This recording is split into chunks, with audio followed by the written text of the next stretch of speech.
ஒன்றா இருக்க கற்றுக்கணும் சரியில்ல. அடுத்த வாரத்துக்கான எபிசோடில் முருகன் இருந்துட்டு ஹோட்டலுக்கு தேவையான காய்கறிகள் இந்த மாதிரி நிறைய ஐட்டம்ஸ் வாங்கிட்டு வந்துக்கிட்டே இருக்காங்க. வரும்போது ஃபோனில் பேசிக்கிட்டே முன்னாடி வர வண்டியை கவனிக்காமல் வந்துடுறாங்க. அதுக்கு அடுத்தது ஆப்போசிட்டில் நம்ம இந்திராவும் சாப்பாடு டெலிவரி பண்ணிகிட்ருக்காங்க. அப்போ டைம் ஆச்சுன்னு சொல்லிட்டு ஒவ்வொருத்தராக கால் பண்ணிக்கிட்டே இருக்காங்க.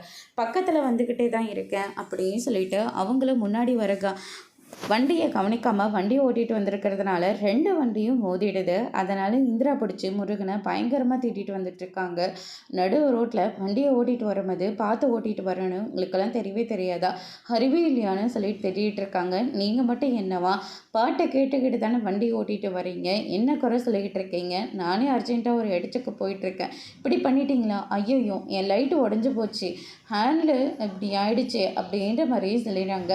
எனக்கெல்லாம் தெரியாது, என்னை கூட்டிகிட்டு போயிட்டு நான் இன்றைக்கி ஃபுட் டெலிவரி பண்ணியாகணும், எங்கெல்லாம் டெலிவரி பண்ணுறனோ எல்லா இடத்துக்கும் நீங்கள் வரணும் அப்படின்ற மாதிரி சொல்லி கூப்பிட்றாங்க. இவ்வளோ மூட்டையை பின்னாடி வச்சுருந்தா நான் எப்படி இங்கே உட்கார முடியும் அப்படின்னு சொல்லிட்டு கேட்கவும், ஒன்று மூட்டை மேலே உட்காருங்க, அப்படி இல்லையா மூட்டையை எடுத்துகிட்டு தலை மேலே வச்சுக்கிட்டு அதுக்கு பின்னாடி உட்காருங்க அப்படின்ற மாதிரி சொல்லி கூட்டிகிட்டு போகிறாங்க. அதோட இன்னைக்கான பிரம முடிச்சிருக்காங்க. இனி ஒன்றா இருக்கும் சரியல்ல அடுத்தடுத்து என்னெல்லாம் நடக்க போகுதுன்றதை வெயிட் பண்ணி பார்க்கலாம். தேங்க்யூ.